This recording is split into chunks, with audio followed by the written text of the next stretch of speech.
I wanted to respond to a few of your points. The first one, I bemoan the loss of jobs in Derby, but also call for HS2 project to be scrapped in its entirety. No inconsistency there, absolutely.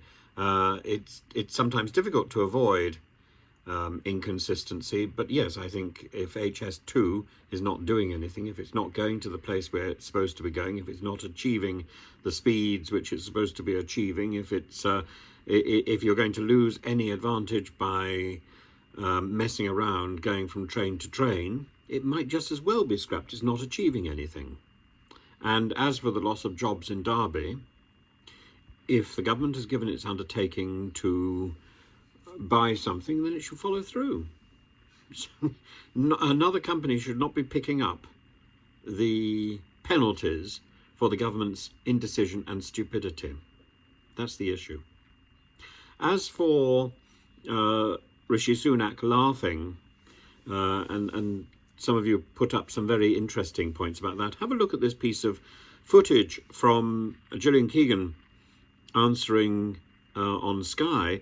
She seems unable to keep a smirk off her face as well. States that rough sleepers might be considered a nuisance if there's an excessive smell. So if you smell, you might be arrested.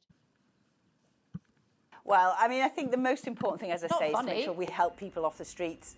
No, I'm not saying it's funny, and I'm saying the most important thing. The entire government seems to have been told, smile when you're not talking, because that helps. It doesn't help. It simply looks stupid.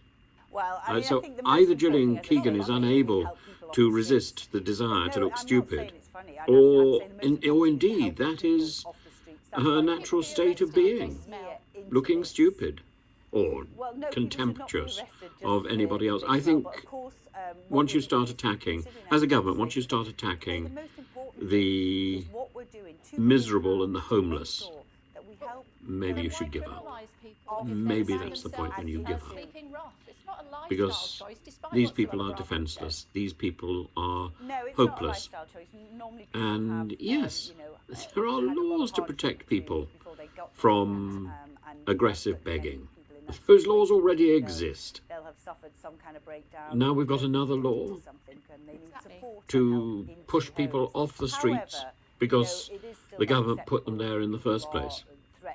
Because if the government were doing its job, there wouldn't be anybody on the streets.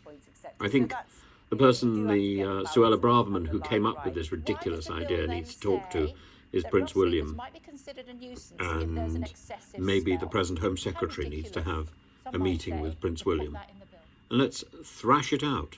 Let's hear what Prince William's ideas are about dealing with homelessness, because I'm sure he's got a few more ideas than the Home Secretary. Making sure that we support people, but also we make sure that people feel safe on our streets, and to go around our streets, and it's a pleasant environment. That's what we spend a lot of time, and our police spend a lot of time trying to make sure that